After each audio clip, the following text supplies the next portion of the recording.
Early 2026 was defined by extreme geopolitical anxiety. The conflict between the US and Iran had global markets on edge, awaiting the next escalation. In finance, this kind of panic triggers a specific behavioral pattern known as a risk-off environment. When war breaks out, investors dump their volatile, high-risk assets and retreat to safety. In a true crisis, safety means liquidity, and the ultimate, most liquid safe haven on Earth is the US dollar. Global fear translates directly into mathematics. It physically moves trillions of dollars out of the broader economy and into defensive financial fortresses. This chart shows the US dollar index, or DXY, tracking the dollar against a basket of other currencies. By late March, it had surged upward, hitting a massive resistance ceiling at the 100.60 level, a technical double top. At the same time, global energy costs remained heavily inflated, driven by fears that the conflict could close the Strait of Hormuz and choke off global oil supplies. This dual-axis chart shows a bizarre paradox. Gold is traditionally the ultimate safe haven, but in late March, it suffered its worst weekly drop since 1983, losing more than 10% of its value. Investors were forced to liquidate their gold just to raise enough US dollars to cover massive margin calls on their failing positions elsewhere. The global economy was suffocating. A super strong dollar made international debt impossibly expensive to service, while high energy costs strangled manufacturing. The entire financial system was wound up like a coiled spring, holding its breath and waiting for the next geopolitical shoe to drop.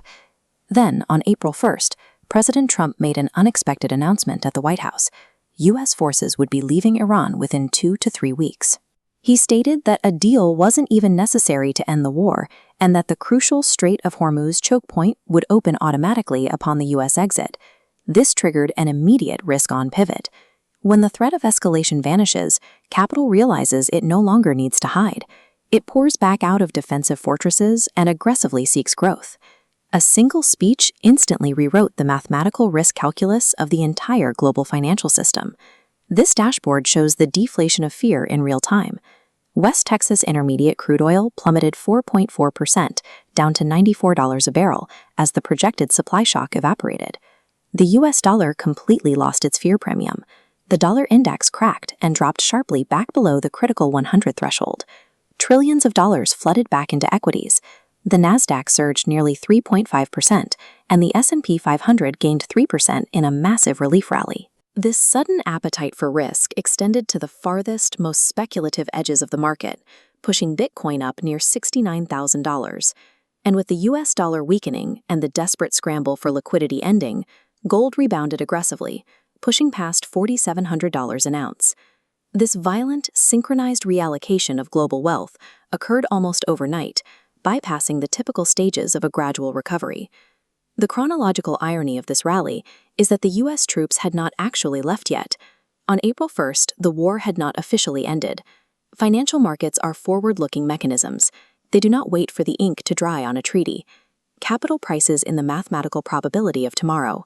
Once the outcome becomes highly probable, the money moves.